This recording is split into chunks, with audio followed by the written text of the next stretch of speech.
Very smart people. Some people, it's really interesting. Like there are certain authors that'll write 2 books, or certain musicians that'll write 2 amazing albums, and then that's it. And in some ways, like that's all they were meant to do. Bob Dylan, they were talking to one of the giants, one of the poetic giants in rock and roll or folk music, whatever you want to call it. And they were talking about he was older and he was very wealthy, and they were talking about the songs he wrote. And he said, "Ain't that something?" And they said, "What do you mean?" He said, "It's just, I don't know who wrote those lyrics. I could never do that again. Never. But I was so desperate to be heard," or whatever it was. Do you ever, not that I'm comparing us to any of those gentlemen, but do you ever think back on your sets and stuff, and even your set now? You're like, how the fuck did I come up with that? All the time. There's no way I'm going to do that again. All the time. I was seeing on the plane ride from St. Louis, I'm like, what am I going to do? What the hell am I going to do? You face that every time. So I was like, after I'm done with this, what am I going to do? I'm going to shoot I'm ready. I'm ready to shoot my 3rd special, and then I have to throw it all away and start again. I have no idea. And by the way, I had no idea how I came up with this stuff. Like now that they're fully formed bits, and I'm doing it, and it's working so well. It's like, who came up with that? What was I going through when I came up with that? I don't remember doing it. I don't know how it's all become thematic. I have no idea. Very strange. Yeah, I was going over my set. I was going over my set on the plane ride. I'm like, where the fuck did I come up with Bill that? Burr talks about that all the time. Someone help me? Like, what was I doing when I came up with that? I would never. I did a show with Bill Burr. I did a show with Bill Burr at the Ice House, and he said the same thing. He goes, "I hate this part of time." And I go, "What?" He goes, "Just shot my special. I'm trying new stuff. It's just the worst." I was like, "Yep." Nobody is funny. Stand-up is one of those things that nobody just can just do. You got to work at it, carve bits, find that, it's like writing a song. But that's what I love about it, because it's a constant process of discovery. I know. When you look back on it, you're like, what the hell? I know. How did you even come up with that? I know. And that's what I love about it. You just keep coming back to the well. Keep coming back. And it's almost like it slowly reveals itself. Sometimes it shows itself in its full thing. Sometimes it doesn't. Like I woke up from a dream when I was thinking about an ostrich, and I was like, that thing's a kung fu turkey. It's a fucking kung fu turkey. And that was like, that's the joke. So funny. I go, it's a 350-pound kung fu turkey. That's not what you're looking for. And it was one of my best bits. Yeah, it's very strange. It'll come to you if you just keep thinking about it. Yeah, you just got to keep thinking about it, come back to it. But that's what, you can do it, like you can obsess it. You can actually, in a way, like you get more energy as you think about those things. Some days I'll just be writing all day.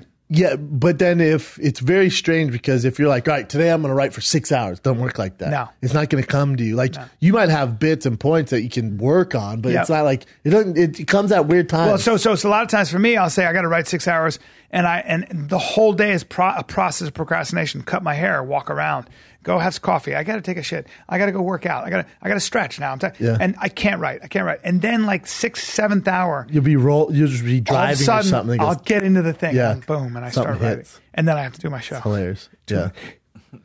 It's a process of frustration. I know it's funny, but when you're saying that, reminded me when Bob Dylan went, I don't know who wrote that. Yeah. I was thinking about my set on playing, like, I don't know how I could, what am I going to do after this? Yeah. Like, what the hell am I went to Springsteen concert one time, and when he started singing his new songs, you could see, and it was like a river of people leaving to go to the bathroom and get drinks, like a river. And he talked about it. He goes, dude, I started singing a new song and everybody would leave to get, that was their break. Chris Rock also talks about like the comedy's different now because, if you're a big name in comedy or people pay to see you and you're trying new bits, like guys, they don't have the same kind of balls, for lack of a better term, that the old comics had, because old comics go up there and do try their new stuff, and now it's like you're at the comedy store and you're trying new stuff and you bomb. It's tough because you got Rogan there, you got Bryan, you got D'Elia. So if you go up there and you're trying stuff, it's like you're in a killer's row. Yeah, strange. You're in a killer's row because when everybody's destroying the room.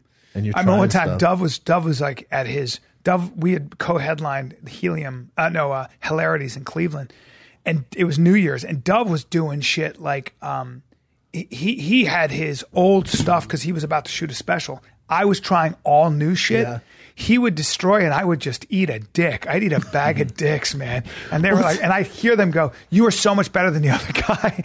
like I just hear, I didn't care because I was like, I know that's where the stage I'm at. But they were such assholes. They're like, bro, you were better. You should have been, why'd they add the other guy? I was like, fuck, man. But sometimes, people come to me like, dude, you were better than this guy. I'm like, well, when did you see him? When did you see him? Yeah, well, and especially if I know him, like, well, I know where they're at. You're definitely off on that. They're probably trying some new stuff. Well, somebody said that to me. Somebody said something. I don't know if it's true, but I was doing a benefit, and Adam Sandler was there. And I guess somebody said that Adam found out that he was going to follow me. And Adam said, I'd rather not. I'd rather go before him. And so he's like, man. And I go, that's not because Adam Sandler is less funny. It's because he hasn't been doing stand-up, and he probably doesn't feel like doing something with a guy who's been doing it constantly. It's different. You can't, that means nothing. It means it just, and I don't know if that story is true. That's what I was told. It's just like anybody would be in that situation. If you haven't been doing stand-up, you don't want to follow somebody who's going to do their best fucking stuff. How about in Judd Apatow's book, they were doing a tribute to, I forget who it was, some big time comic, huge comic. And Sarah Silverman went up, and I think Adam Sandler went up, and he goes, and they're just crushing. And he brings his wife with him, and she says like positive things and gets him in the right frame of mind. But he brought his daughter, and he was about to go on stage, and it was on TV. And he said Sarah Silverman went up before him and had kind of the same premises and just crushed. And he looked at his daughter when I'm scared. And she's like, Daddy, don't go up there. I'm scared too. And he was like, fuck this. And they go, Judd, you're up. And he goes, I'm not going out there. And didn't go. Oh my God. Just didn't go. Good. Yeah. Sometimes, like, who was it was talking about doing stand up for Robert De Niro? I mean, it was like literally James Cameron. It was like, and like the president, it was a sit down thing, and he had to get up. So there's no stage. He got up among the tables and was doing stand up and going around. It might have been Jamie Foxx. And it did not go well. It did not. Like, he got up, he saw De Niro. He's like, look at this guy, the way he's dressed. And De Niro wasn't laughing. And it was like, fuck. And apparently, I think it was Jamie, it was somebody, but it was bad. It was like, there's nothing worse than that. No. I will never put myself in that position. When people ask me to do those big benefits like that, I'm like, who's there? Because I had to do something where all these big people with their huge producers. Talking about the Tim Tebow Foundation? No, that was terrible. There was another one. I got away with it. I pulled it off somehow, but because I was so nervous, I had my material. And I started writing. I had to rewrite shit, like right there. And I pulled it off by the skin of my fucking teeth.